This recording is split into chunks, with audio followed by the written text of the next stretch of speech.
Good morning बच्चों। कैसे हैं? उम्मीद करता हूं आप सब लोग बहुत अच्छे होंगे। मैं हूं डॉक्टर विनय वर्मा। आप देख रहे हैं सर्वोत्तम बायोलॉजी लखनऊ यूट्यूब चैनल को सब्सक्राइब करिए, वीडियो को लाइक करिए और वीडियो कंप्लीट देखेंगे। हमें उम्मीद है वीडियो आपको पसंद आएगा, तो इसको अपने फ्रेंड्स को शेयर करेंगे। जैसा कि आपको पता है, लास्ट लेक्चर पर हम लोगों ने excretory product and their elimination chapter start किया था। लेक्चर 1 कंप्लीट हो चुका है। आज उसका सेकंड लेक्चर है और आज हम लोग डिस्कस करेंगे ह्यूमन स्केटरी सिस्टम। तो स्टार्ट करते हैं। Human excretory system.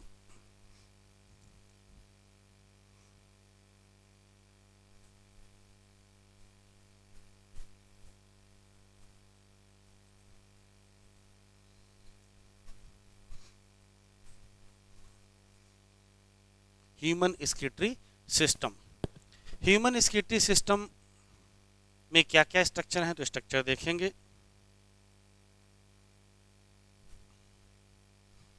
Structure wise देखें तो पहला सवाल है कि वन पेयर किडनी पाई जाती है। वन पेयर किडनी और वन पेयर यूरेटर।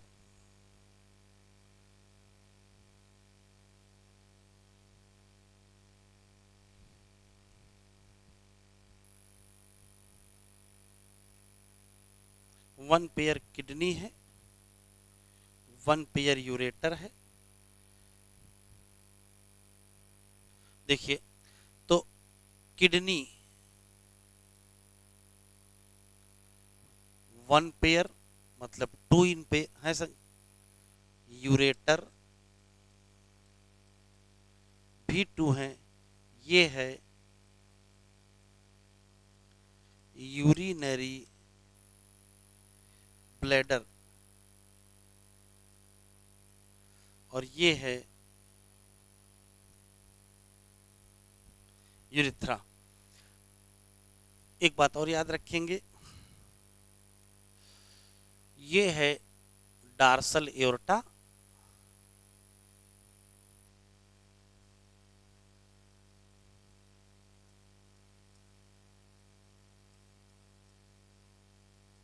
और इसी से दोनों किडनी में ब्लड सप्लाई होती है। किसके द्वारा? Renal artery. ये है वेना केवा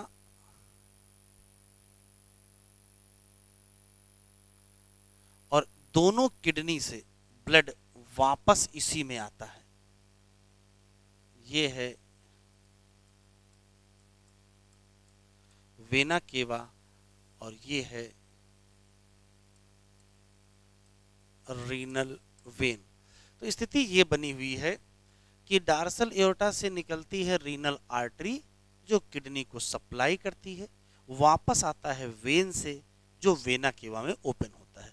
तो वन पेयर किडनी है, वन पेयर यूरेटर है, सिंगल ब्लैडर है और सिंगल क्या है? यूरिथ्रा है। ठीक, चलिए एक एक करके पढ़ना है। पहले हम लोग पढ़ेंगे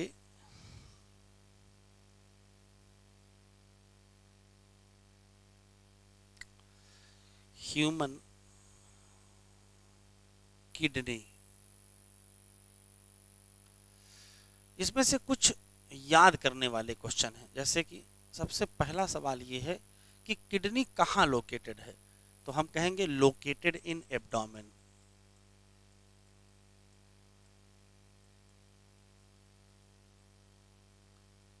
कहाँ? तो एब्डोमेन में आगे को बोलते हैं वेंट्रल और पीछे क्या होता है? डार्सल। तो डार्सल साइड में है, क्लोज टू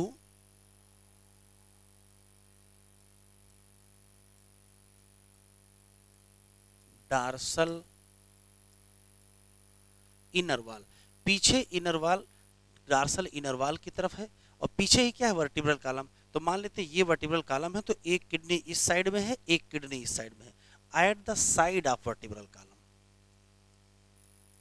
एट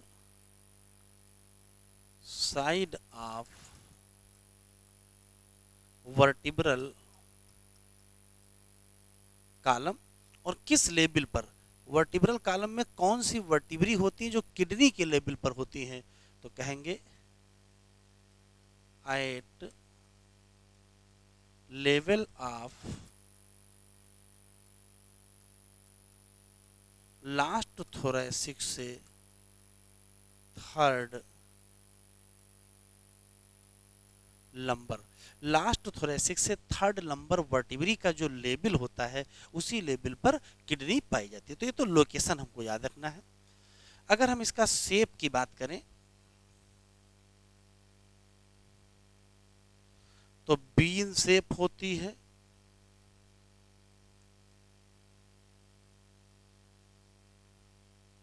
अगर हम साइज की बात करें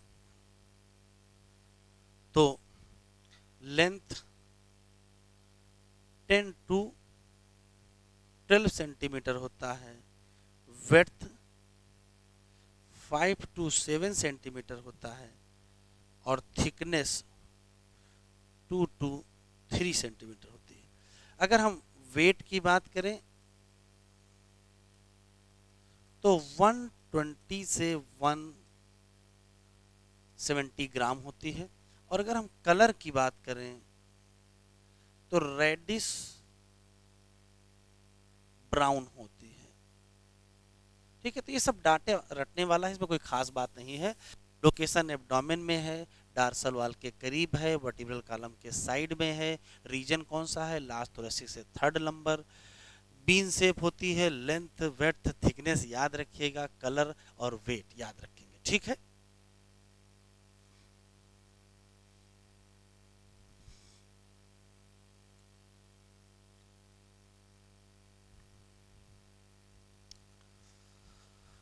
अब स्ट्रक्चर की अगर हम बात करें तो ह्यूमन किडनी में इनर कॉनकेव सरफेस, ये इनर कॉनकेव सरफेस है, ये कॉन्वेक्स सरफेस है। इनर कॉनकेव सरफेस पर एक डिप्रेशन है और इस डिप्रेशन का नाम हाइलम। हाइलम क्या है? तो कहोगे नॉच है। कहां? एट इनर कॉनकेव सरफेस, एक क्वेश्चन। और इसी जगह से एंट्री होती है फॉर एंट्री ऑफ, देखो यूरेटर, किडनी के अंदर यूरेटर इसी जगह से एंटर करता है। यूरेटर है, ब्लड वेसल है, नर्व है। मतलब कुछ भी किडनी के अंदर जाना होगा या किडनी से बाहर आना होगा तो हम ध्यान से देखेंगे तो हमको मिलेगा वो हिलम से ही एंट्री कर रहे हैं। एक क्वेश्चन। दूसरा, inner to the hilum, hilum के जो इनर है वहां ब्रॉड फनेल शेप स्ट्रक्चर पाया जाता है। ये जो ब्रॉड फनेल शेप स्ट्रक्चर होता है इसका नाम पेल्विस होता है, या इसी का दूसरा नाम रीनल साइनस है। क्या है? तो कहोगे ब्रॉड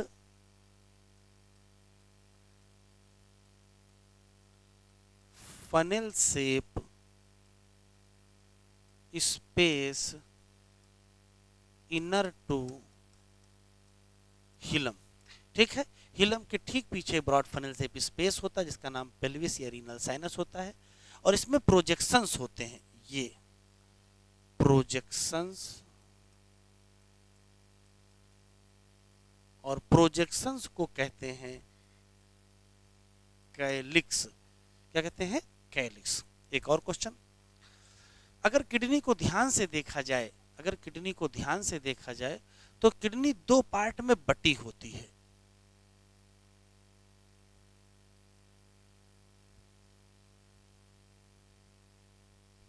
किडनी का वो हिस्सा जो बाहर की तरफ होता है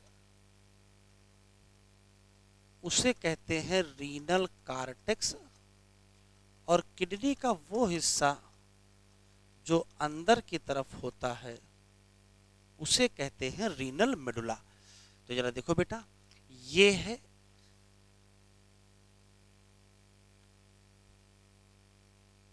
रीनल कार्टेक्स और ये है रीनल मेडुला। तो किडनी में दो हिस्से होते हैं, दो जोन होते हैं, बाहर की तरफ कार्टेक्स होता है, अंदर की तरफ मेडुला होता है। बस अब और ध्यान से जब देखोगे तो देखो एक स्पेशल चीज दिखाई पड़ेगी कि किडनी के कार्टेक्स में, किडनी के मेडुला में एक स्पेशल स्ट्रक्चर पाया जाता है।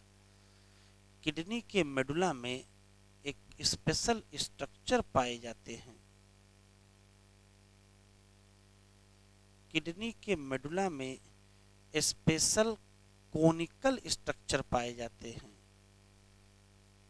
किडनी के मेडुला में स्पेशल कोनिकल स्ट्रक्चर पाए जाते हैं और इन स्पेशल कोनिकल स्ट्रक्चर को कहते हैं medullary pyramid.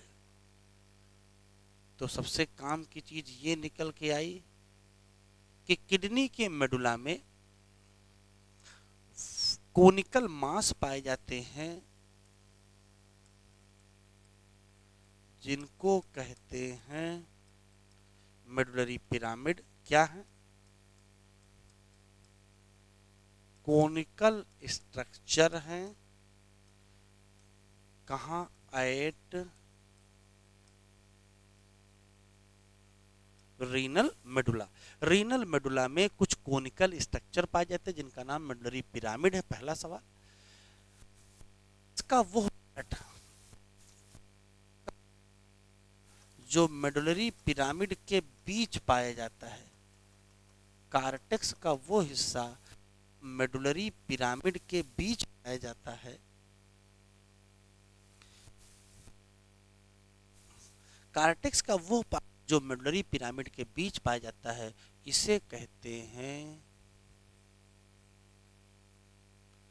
Renal column of बर्टनी। ये क्या है? ये है extension of cortex between pyramid. Pyramid के बीच जो कार्टेक्स का पार्ट आया है, extension of cortex between pyramid, उसी को कहते हैं रीनल कॉलम ऑफ बर्टनी। आखिरी क्वेश्चन ये है कि किसी भी पर्टिकुलर किडनी में बिल्कुल बाहर बाहर, बिल्कुल बाहर बाहर एक टफ कैप्सूल पाया जाता है। तो ये क्या है? ये है टफ कैप्सूल। तो किडनी में ठीक बाहर क्या पाया जाता है? एक टफ कैप्सूल पाया जाता है। तो स्ट्रक्चर में ज्यादा कुछ है नहीं। क्या? किसी भी किडनी को ध्यान से देखेंगे तो किडनी का जो इनर कानकेव सरफेस है वहाँ एक नॉच पाई जाती है।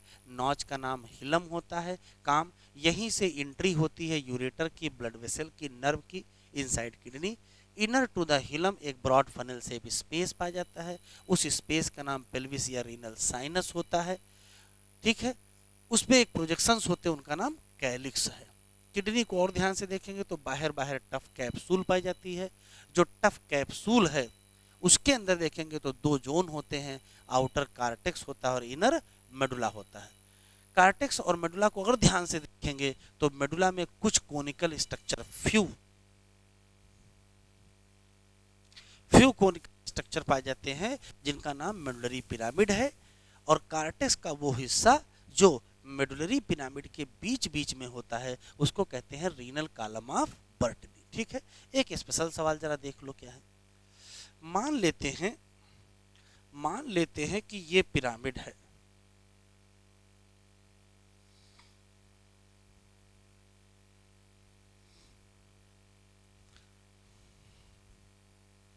मान लेते हैं कि ये पिरामिड है। तो अगर आपसे क्वेश्चन पूछा जाए कि जो रीनल पिरामिड है वो कैसे बनता है, तो इधर देखिए, ये है बोमेन कैप्सूल,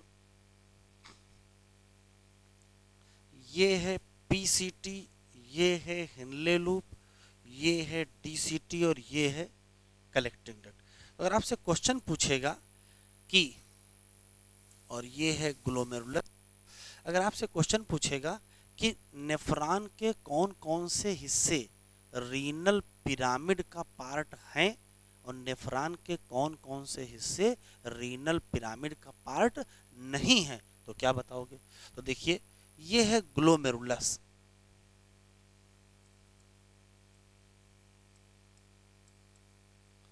ये है बोमैन कैप्सूल,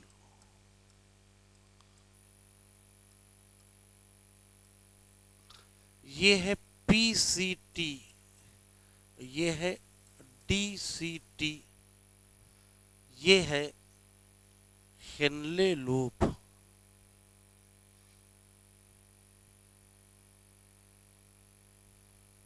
और ये है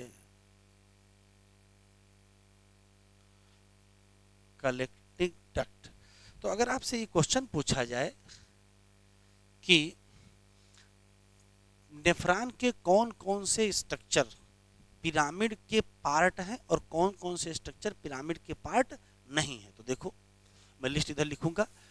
glomerulus, Bowman capsule,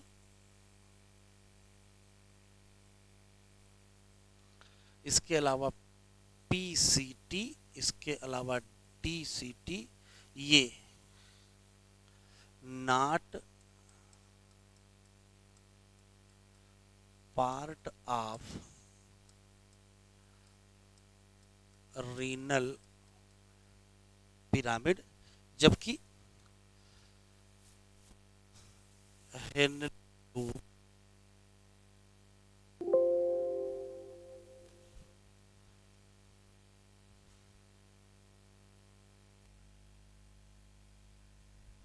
Henley loop and collecting duct, ये दोनों पार्ट हैं ऑफ रीनल पिरामिड। ठीक है, तो ये क्वेश्चन स्पेशल है, आपको याद रखना है। नेफ्रॉन के कौन कौन से हिस्से रीनल पिरामिड का पार्ट हैं और कौन कौन से हिस्से रीनल पिरामिड का पार्ट नहीं है, तो आप यहां से बता दीजिएगा। ठीक है, चलिए, किडनी के बाद यूरेटर।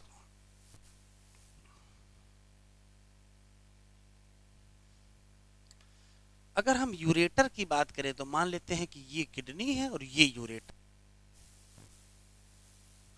तो यूरेटर क्या है? ये है यूरेटर, याद रखेंगे, ये एक ट्यूब है जो कैरी करेगी यूरिन फ्रॉम, कहां से कहां, किडनी टू यूरिनरी ब्लैडर। ठीक है, एक स्पेशल क्वेश्चन याद रखेंगे जो एनसीईआरटी में नहीं दिया यहां पर। फ्रॉग का जो यूरेटर है, याद रखेंगे, फ्रॉग का जो यूरेटर है उसको यूरोजेनाइटल डक्ट कहते हैं। क्यों? फ्रॉग के यूरेटर में यूरिन के अलावा स्पर्म भी पास होते हैं। तो एक स्पेशल पॉइंट याद रखेंगे, इन फ्रॉग, स्पेशली मेल की बात कर रहे हैं, क्या यूरेटर को कहा जाता है यूरोजेनाइटल डक्ट। क्यों? क्योंकि ये कैरी करता है यूरिन, इसमें कोई दिक्कत नहीं है, लेकिन स्पर्म भी कैरी करता है। तो मेल फ्रॉग में यूरेटर को यूरोजेनाइटल डक्ट कहते हैं, क्योंकि ये यूरिन के साथ स्पर्म भी कैरी करता है। फिर आता है ब्लैडर।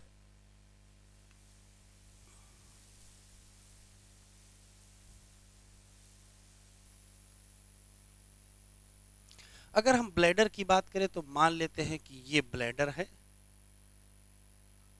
और ब्लैडर की खास बात यह है कि bladder is the place of collection of urine. ये किडनी ये है, ये यूरेटर, एक किडनी ये है, ये यूरेटर।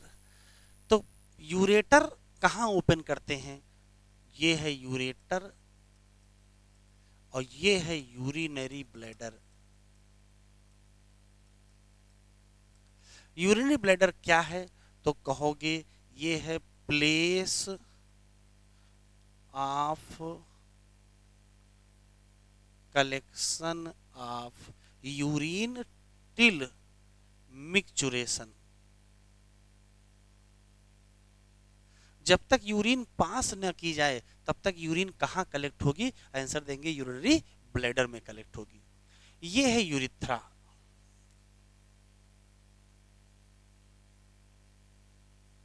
क्या करता है? ये कैरी करता है यूरिन को, carry urine from urinary bladder to body surface. ठीक है, ये यूरिनरी ब्लैडर से बॉडी सरफेस तक यूरिन को लेके जाता है। एक क्वेश्चन स्पेशल याद रखेंगे, इन ह्यूमन मेल, ये स्पेशल सवाल है, स्पेशली याद रखेंगे अलग से। क्या ह्यूमन मेल में जो यूरिथ्रा है वो पास होता है, पास थ्रू पेनिस। एक क्वेश्चन। दूसरा सवाल ये है कि यूरिथ्रा में यूरिन के साथ स्पर्म भी पास हो सकते हैं, मतलब ये कॉमन पैसेज है यूरिन और स्पर्म के लिए, तो यूरिथ्रा कॉमन पैसेज है, common passage for urine and sperm. Urine और स्पर्म के लिए कॉमन पैसेज है, इसी नाते ह्यूमन मेल में यूरिथ्रा को कहा जाता है यूरोजेनाइटल डक्ट। ठीक है, तो इतने क्वेश्चन हो गए। ये एनसीईआरटी में दिया नहीं, एनसीईआरटी में तो सीधे किडनी दी है और किडनी के बाद कुछ नहीं दिया है, लेकिन हम लोग किडनी के बाद भी थोड़ा पढ़ ले रहे हैं। ठीक है, तो क्या क्या हम लोगों ने देख लिया है? किडनी के बाद एक लाइन हम लोगों ने यूरेटर में देख ली है कि ये ट्यूब है जो कैरी करेगी यूरिन, कहाँ से? किडनी से यूरिनरी ब्लैडर तक। मेल यूरेटर को यूरोजेनाइटल डक्ट कहते हैं क्योंकि इसी से स्पर्म भी यूरिन के साथ पास हो सकते हैं। हाँ, ब्लैडर की बात करेंगे तो ब्लैडर क्या है? ये place of collection of urine है, कब तक? मिक्चुरेशन तक। और यूरिथ्रा की बात करेंगे तो एक पतली सी ट्यूब है और इस ट्यूब की जिम्मेदारी ये है कि यूरिन को यूरिनरी ब्लैडर से बॉडी सरफेस तक। बस खास बात यह है कि ह्यूमन मेल में जो यूरिथ्रा है वो पेनिस के थ्रू गुजरता है, ये कॉमन पैसेज है यूरिन और स्पर्म के लिए, और इसी नाते इसका नाम यूरोजेनाइटल डक्ट है। चलिए आगे बढ़ते हैं।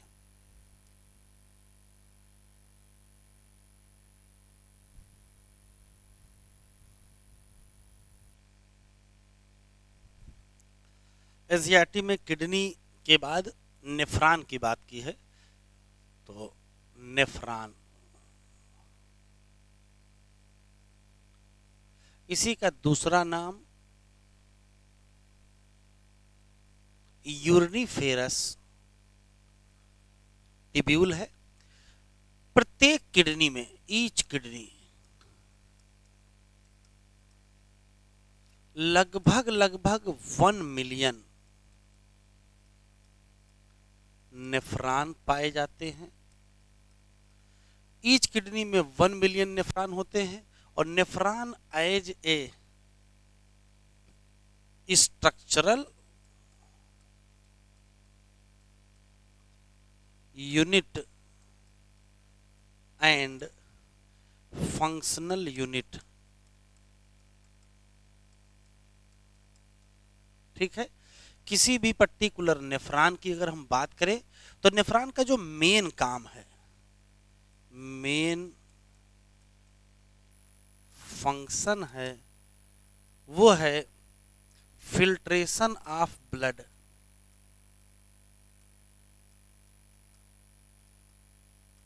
फिल्ट्रेशन ऑफ ब्लड का मतलब है ब्लड को फिल्टर करिए और उससे यूरिया रिमूव करिए, तो फिल्ट्रेशन ऑफ ब्लड कहो या यूरिया रिमूवल, या ये भी कह सकते हैं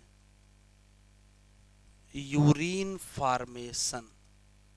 ठीक है, तो यूरिया रिमूव करके यूरिन में पास कर देना, ये मेन काम है। वो अलग बात है, ये तो हो गया main function.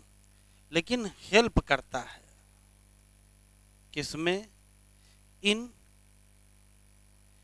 PH and ionic balance.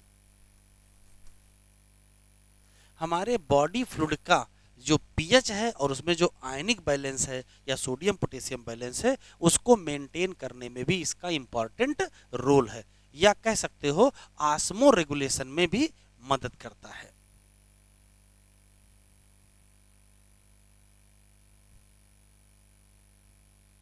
बस ये ध्यान रखिएगा, हेल्प इन आस्मो रेगुलेशन है, प्राइमरी फंक्शन आस्मो रेगुलेशन नहीं है। अब स्ट्रक्चर देख लेते हैं। किसी भी पर्टिकुलर नेफ्रॉन की अगर हम बात करें तो नेफ्रॉन में 2 पार्ट होते हैं।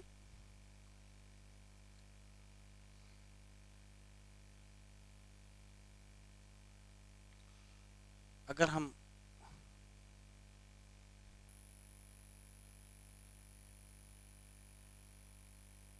नेफ्रॉन की बात करें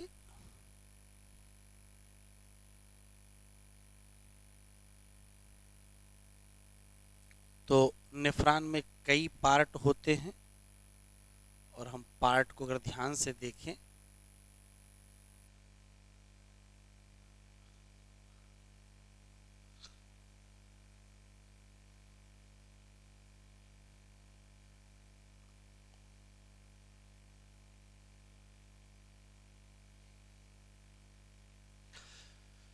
तो नेफ्रॉन में जो फर्स्ट पार्ट होता है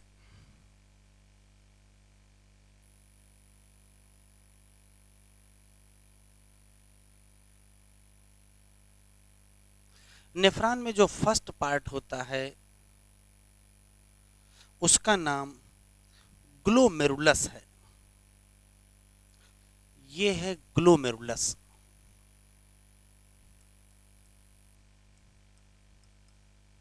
है क्या?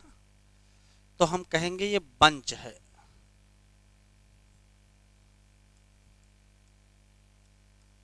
किसका? कैपिलरी। ग्लोमेरुलस क्या है? बंच ऑफ कैपिलरी है। पहला सवाल, कहां से एराइज होती हैं?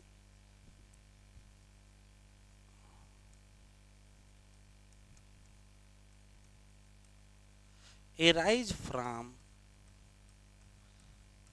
Efferent arteriole. एफरेंट आर्टीरियोल से बंच ऑफ कैपिलरी निकलती हैं। ये क्या है? यही है एफरेंट आर्टीरियोल।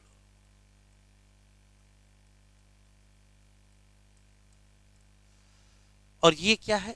ये है इफरेंट आर्टीरियोल।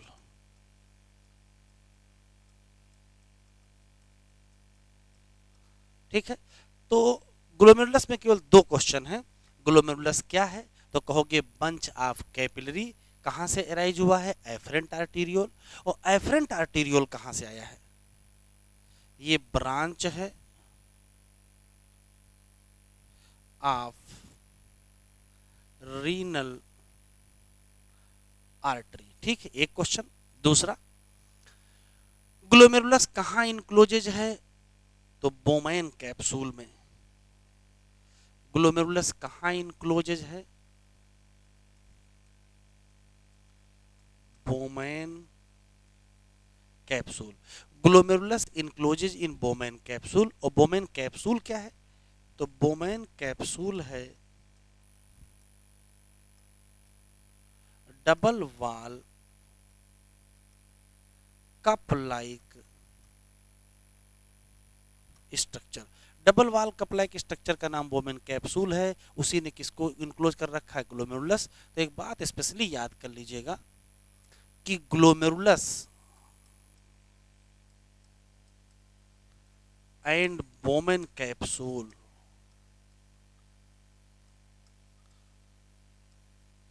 को एक साथ क्या कहा जाता है?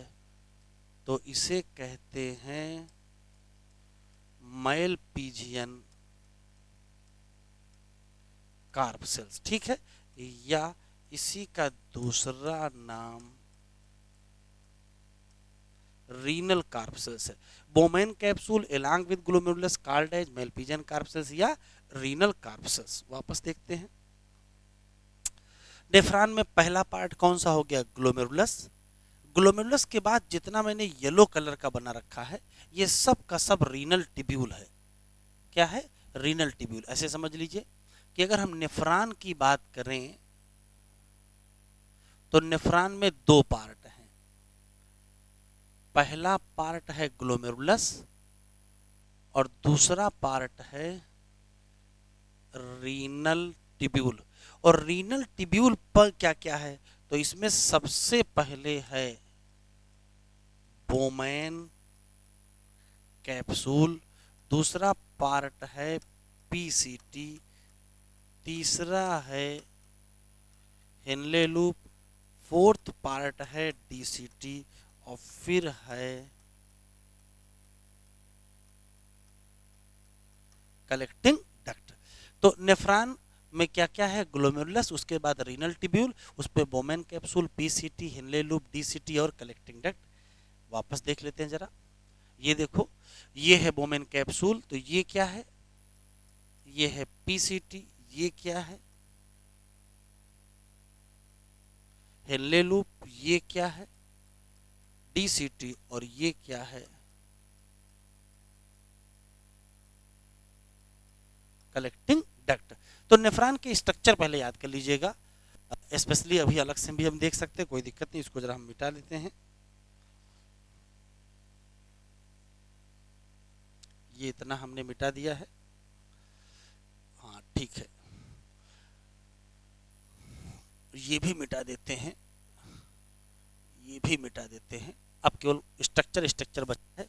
क्या है, देखिए ग्लोमेरुलस है, फिर बोमेन कैप्सूल है, फिर पीसीटी है, फिर हेनले लूप है, फिर डीसीटी है, फिर कलेक्टिंग डक्ट है। दो बातें अभी फिर से हम लोग पढ़ लेंगे ग्लोमेरुलस के बारे में। तो किसी नेफ्रॉन की अगर हम बात करें तो नेफ्रॉन में क्या क्या है, तो नेफ्रॉन में ग्लोमेरुलस है, ग्लोमेरुलस के साथ क्या है, रीनल कैप्सूल है, उसके बाद बोमेन कैप्सूल है, फिर पीसीटी है, फिर डीसीटी है, हेनले लूप और कलेक्टिंग डक्ट। एक एक हिस्सा देख लेते हैं। तो पहले ग्लोमेरुलस और बोमेन कैप्सूल देख लेते हैं, थोड़ा स्पष्ट यहां देख लिया जाए। मान लेते हैं कि ये बोमेन कैप्सूल है और ये एफरेंट आर्टीरियोल है,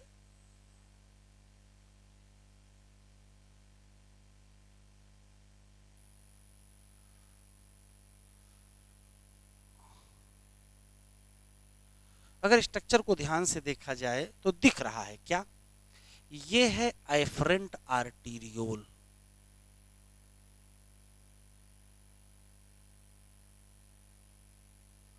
और ये है इफरेंट आर्टीरियोल।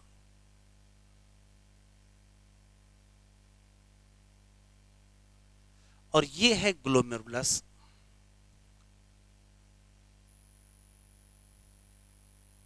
और ये है बोमेन कैप्सूल।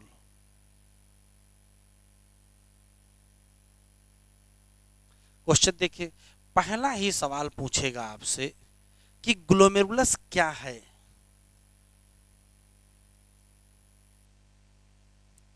ग्लोमेरुलस क्या है, तो हम कहेंगे बंच है किसकी, पैरेलल कैपिलरी,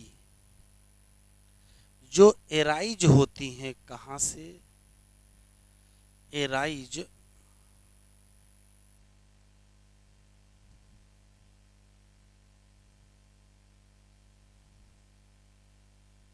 तो डायग्राम को देखें, ये है एफरेंट आर्टीरियोल, एफरेंट आर्टीरियोल से कैपिलरी निकली है, arise from efferent arteriole, efferent arteriole. और ये एफरेंट आर्टीरियोल, तो आर्टीरियोल तो हमेशा आर्टरी से निकलते हैं, तो एफरेंट आर्टीरियोल ये किसकी ब्रांच है, ब्रांच ऑफ रीनल आर्टरी। एक क्वेश्चन, एफरेंट आर्टीरियोल की जिम्मेदारी आप समझ लीजिए क्या है, ये कैरी करेगा ब्लड, कैरी ब्लड टूवर्ड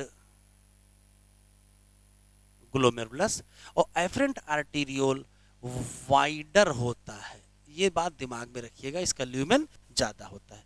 ये है इफरेंट, इसका डायमीटर नैरो होता है, एक क्वेश्चन। और ये क्या करता है, carry blood away from glomerulus, glomerulus से ब्लड दूर ले जाता है कौन, आंसर देंगे इफरेंट, और ग्लोमेरुलस की तरफ कौन लाता है, एफरेंट। अब आता है बोमेन कैप्सूल क्या है, ये डबल वाल दिख रहा है, डबल वाल, एक वाल ये है और एक वाल ये है, डबल वाल, कप लाइक, और यही इनक्लोज करता है, इनक्लोजेज ग्लोमेरुलस। और ये भी पता है Bowman capsule along with the glomerulus called as क्या, मैल्पिजियन कार्प सेल्स या रीनल कार्प सेल्स। आगे बढ़ते हैं। बोमेन कैप्सूल से निकलती है हाईली क्वाइल्ड ट्यूब्यूल, ये हाईली क्वाइल्ड ट्यूब्यूल है,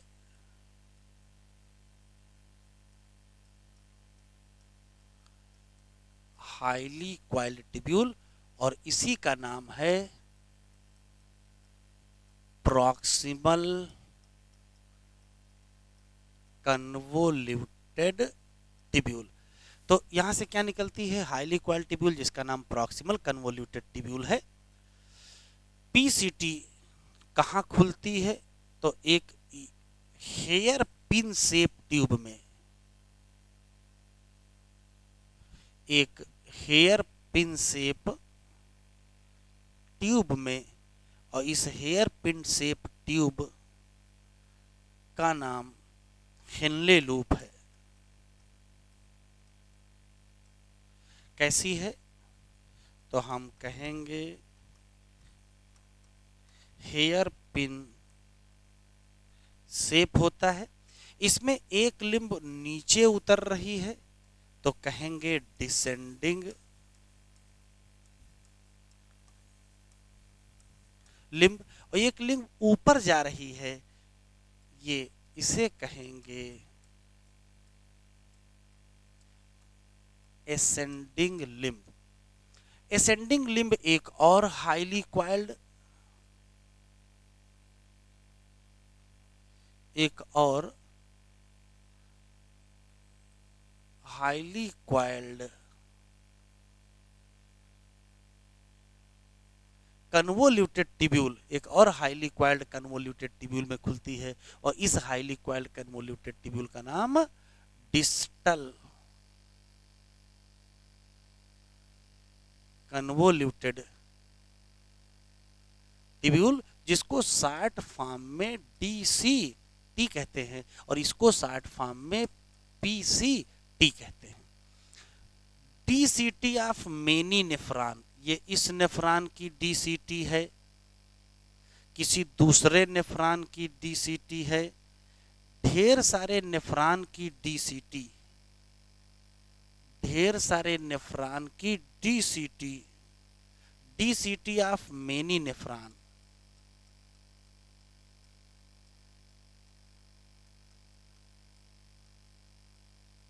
कहां खुलती हैं, ओपन इन कलेक्टिंग डक्ट। क्यों, और ये क्या है, यही है collecting duct.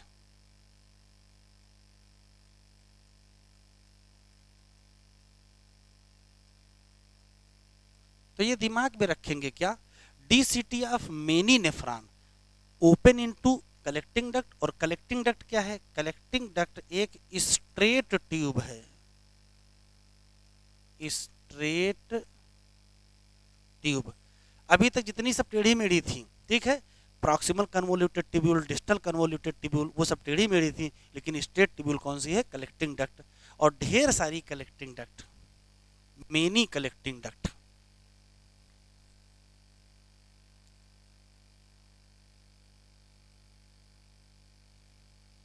Many collecting duct converge होती हैं, converge and open at pelvis through pyramid. ये डायग्राम समझ में आएगा। इधर देखिए, ये है पिरामिड, ठीक है बेटा। एक कलेक्टिंग डक्ट, दूसरी कलेक्टिंग डक्ट, तीसरी कलेक्टिंग डक्ट, चौथी कलेक्टिंग डक्ट, बहुत सारी कलेक्टिंग डक्ट कन्वर्ज हो करके जो स्ट्रक्चर बनाएंगे, यही तो रीनल पिरामिड है। और कहाँ खुलेंगे? तो ये देखो, ऐसे स्ट्रक्चर बना था, ये क्या है? Renal pelvis. तो पहले ढेर सारी डीसीटी खुलेंगी कहाँ? कलेक्टिंग डक्ट में, और ढेर सारे कलेक्टिंग डक्ट कन्वर्ज हो जाएंगे और किसके थ्रू पास करेंगे? पिरामिड। और कहाँ ओपन करेंगे? Renal pelvis. क्वेश्चन आपसे पूछा जाता है कि मान लेते हैं कि ये किडनी है, ठीक, और मान लेते हैं कि बाहर की तरफ कॉर्टेक्स है, अंदर मेडुला है। तो क्वेश्चन आपसे पूछा जाता है कि नेफ्रॉन का कौन सा हिस्सा कॉर्टेक्स में होगा और कौन सा हिस्सा मेडुला में होगा? तो दिख रहा है, दिख ये रहा है कि यहां होगा ग्लोमेरुलस, ये है बोमेन कैप्सूल,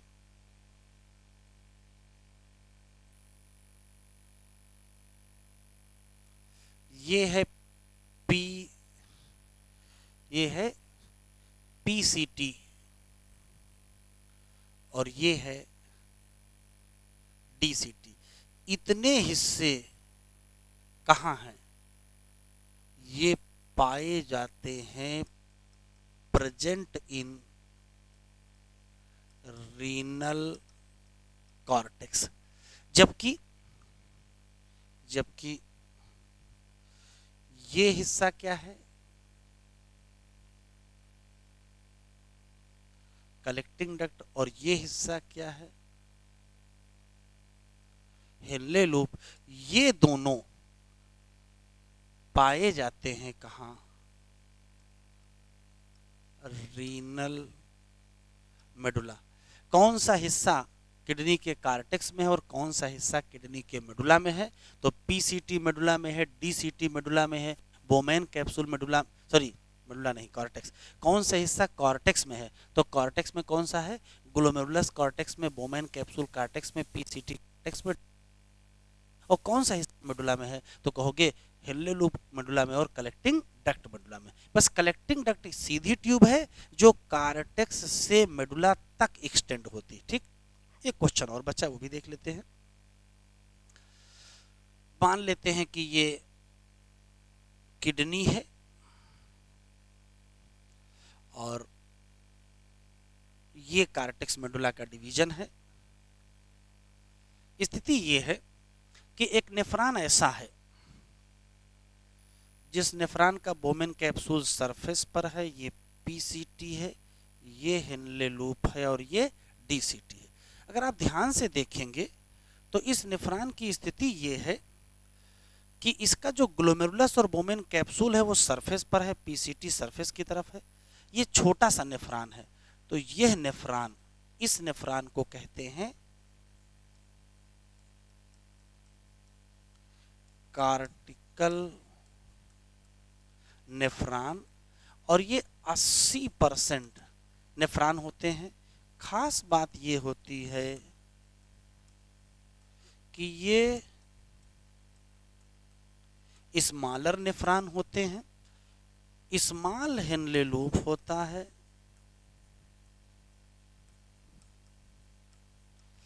जो कि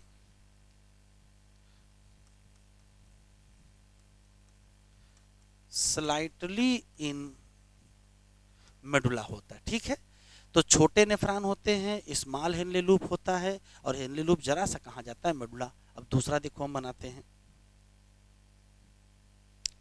दूसरा नेफ्रॉन हमने ये बनाया है। इसमें अगर आप ध्यान से देखें तो इस नेफ्रॉन का हेनले लूप काफी लंबा और काफी अंदर तक गया है। ये नेफ्रॉन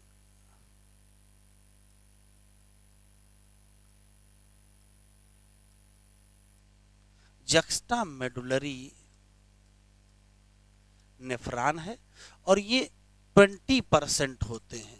तो समझ में आ गया होगा कि कार्डियल नेफ्रॉन ज्यादा होते हैं, जक्स्टा मेडुलरी नेफ्रॉन कम होते हैं, और ये लॉन्गर नेफ्रॉन होता है।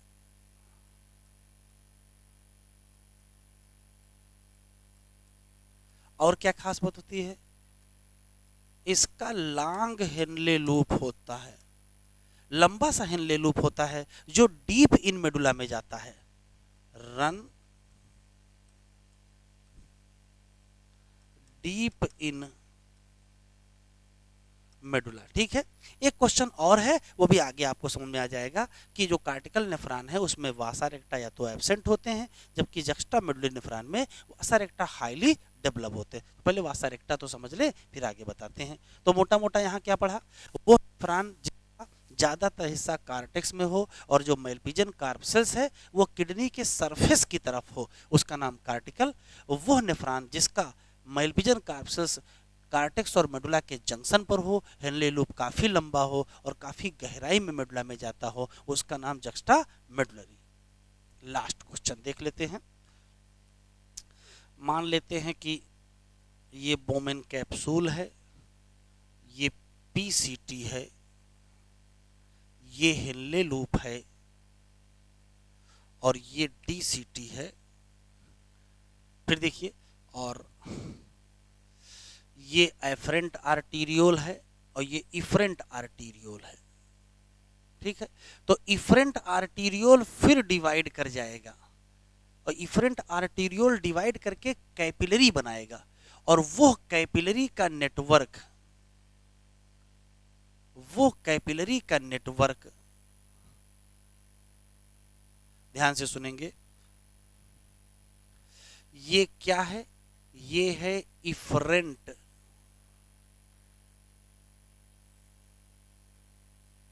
आर्टीरियोल, और ये क्या है, ये है कैपिलरी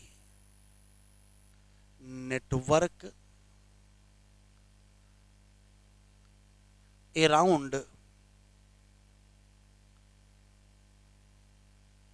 रीनल टिब्यूल, और इसी कैपिलरी नेटवर्क को कहा जाता है peritubular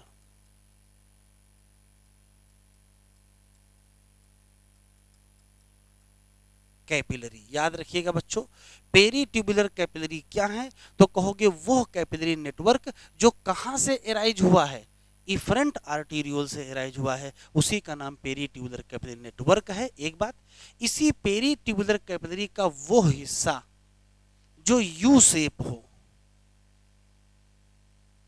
U shape capillary network हो, और पैरेलल टू हेनले लूप हो, इस कैपिलरी नेटवर्क को कहते हैं वासा रेक्टा। ठीक है, तो बहुत इंपॉर्टेंट कॉन्सेप्ट है यहां। क्या बताया मैंने, ये है एफरेंट आर्टीरियोल और ये है ग्लोमेरुलस। एफरेंट आर्टीरियोल, ग्लोमेरुलस, फिर efferent arteriole. Efferent arteriole divide करके कैपिलरी का नेटवर्क बनाता है रीनल टिब्यूल के चारों तरफ, उसी का नाम पेरीट्यूबुलर कैपिलरी होता है। पेरीट्यूबुलर कैपिलरी का वो हिस्सा जो हेनले लूप के पैरेलल हो और यू शेप हो, उसका नाम वासा रेक्टा। बस यही दो क्वेश्चन हमको याद रखने हैं। वासा रेक्टा एब्सेंट या रिड्यूस किसमें होते हैं, तो आंसर देंगे कॉर्टिकल नेफ्रॉन। और वासा रेक्टा हाईली डेवलप किसमें होते हैं, तो आंसर देंगे जक्स्टा मेडुलरी नेफ्रॉन। बहुत इंपॉर्टेंट कॉन्सेप्ट है, इससे एग्जाम में कुछ न कुछ आने की संभावना रहती है। मैं फिर से रिपीट कर देता हूं, इफरेंट आर्टीरियोल से कैपिलरी का नेटवर्क निकलता है, रीनल ट्यूब्यूल के चारों तरफ नाम पेरीटिबुलर कैपिलरी होता है। इसी का वो हिस्सा जो हेनले लूप के पैरेलल हो, यू शेप हो, उसका नाम वासा रेक्टा होता है। तो एब्सेंट होगी या तो रिड्यूस होगी किसमें, कार्टिकल नेफ्रॉन, और वासा रेक्टा हाईली डेवलप होगी किसमें, जक्स्टा मेडुलरी नेफ्रॉन में। ठीक है बच्चों।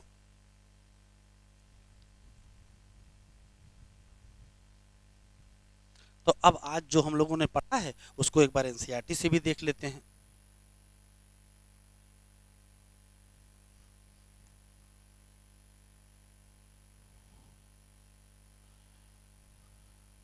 Human excretory system.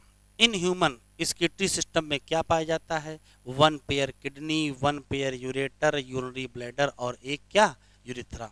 किडनी क्या है, तो लिखा है रेडिश ब्राउन होती है, बीन शेप होती है, कहाँ पाई जाती है, लेबल याद रखना ये इंपॉर्टेंट है, लास्ट थोरेसिक से थर्ड लंबर, और किसके करीब है, डार्सल इनर वॉल, और भी कहाँ है, एब्डोमिनल कैविटी। प्रत्येक किडनी 10 to 12 सेंटीमीटर क्या है, लेंथ में है, 5 to 7 सेंटीमीटर वेथ में है, 2 to 3 सेंटीमीटर थिकनेस में है, और वेट 120 to 170 ग्राम है। ये याद रखेंगे, toward the centre of inner concave surface, inner concave surface पर है एक नॉच पाई जाती है, नाम क्या है, हिलम, और इसी के through ureter comma blood vessel और comma nerve enter in kidney. Inner to the hilum, hilar में अंदर की तरफ क्या है, ब्रॉड फनल शेप स्पेस है, और इस स्पेस का नाम रीनल पेल्विस है, जिसमें प्रोजेक्शंस होते हैं, नाम कैलिक्स है। आउटर लेयर ऑफ किडनी कैसी होती है, टफ कैप्सूल होती है।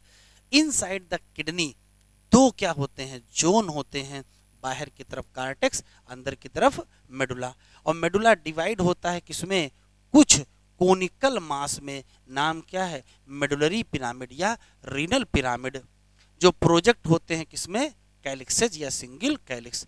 कार्टेक्स एक्सटेंड करता है between the medullary pyramid, between the medullary pyramid as a renal column या रीनल कॉलम ऑफ बर्टनी। प्रत्येक किडनी में क्या है, लगभग 1 मिलियन कॉम्प्लेक्स ट्यूबुलर स्ट्रक्चर, जिसका नाम नेफ्रॉन, और वही क्या है, फंक्शनल यूनिट है।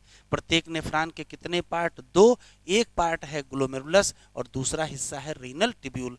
जो ग्लोमेरुलस है ये टफ्ट है किसका, कैपिलरी का, कहाँ से निकला है, एफरेंट, और एफरेंट ब्रांच किसकी है, रीनल आर्टरी की।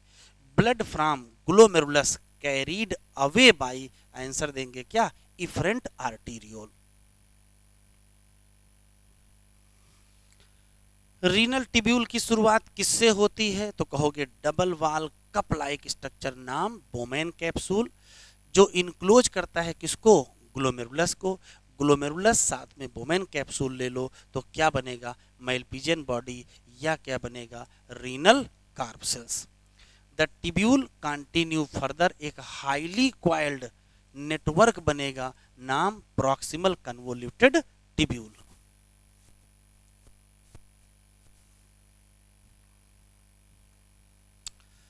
जिसको शॉर्ट फॉर्म में पीसीटी कहते हैं। फिर हेयर पिन शेप होगा जिसका नाम हेनले लूप है।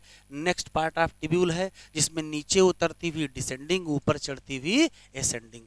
एसेंडिंग लिम्ब फिर से एक और हाईली क्वाइल्ड ट्यूब्यूलर रीजन में जाएगा, उसका नाम डिस्टल कन्वोल्यूटेड ट्यूब्यूल या डीसीटी। ये देखो लिखा है डीसीटी ऑफ ढेर सारे मेनी नेफ्रॉन कहाँ खुलेंगे, एक स्ट्रेट ट्यूब जिसका नाम कलेक्टिंग डक्ट, और ढेर सारी कलेक्टिंग डक्ट कन्वर्ज होंगी और कहाँ खुलेंगे, रीनल पेल्विस, किसके थ्रू, मेडुलरी पिरामिड के थ्रू। ठीक है, जो पढ़ा सब वही लिखा है एनसीईआरटी में, कुछ विशेष नहीं है। माइलपीजियन कार्प सेल्स पीसीटी और डीसीटी कहाँ पाए जाते हैं, कार्टिकल रीजन में, जबकि हेनले लूप कहाँ पाया जाता है, मेडुला में। मेजॉरिटी ऑफ नेफ्रॉन 80% नेफ्रॉन क्या, लूप ऑफ हेनले बहुत छोटा होता है और जरा सा कहाँ जाता है, मेडुला में, ऐसे नेफ्रॉन को कहते क्या हो, कार्टिकल। लेकिन कुछ नेफ्रॉन में हेनले लूप काफी लंबा होता है और काफी गहराई में कहा जाता है मेडुला, इनको कहते क्या हो, जक्स्टा मेडुलरी। ये पैराग्राफ बहुत इंपॉर्टेंट है, इस पैराग्राफ से एग्जाम में क्वेश्चन आने की संभावना है। याद रखना, इफरेंट आर्टीरियोल जो ग्लोमेरुलस से निकली थी उससे क्या बनेगा, कैपिलरी नेटवर्क। किसके अराउंड बनेगा, रीनल ट्यूब्यूल। क्या कहोगे, peritubular capillary. Minute vessel of this network, इसी network runs parallel to the क्या, हेनले लूप, फार्मिंग क्या, यू शेप। कौन सी चीज, वासा रेक्टा। वासा रेक्टा एब्सेंट होगी या हाईली रिड्यूस होगी किसमें, कार्टिकल नेफ्रॉन। इसका मतलब हाईली डेवलप किसमें होगी, जक्स्टा मेडुलरी नेफ्रॉन। तो आज बच्चों यहीं तक पढ़ते हैं। अगले लेक्चर पर हम लोग यूरिन फॉर्मेशन, जिसमें फिल्ट्रेशन, रीएब्जॉर्प्शन और सिक्रेशन। बाय बाय बच्चों।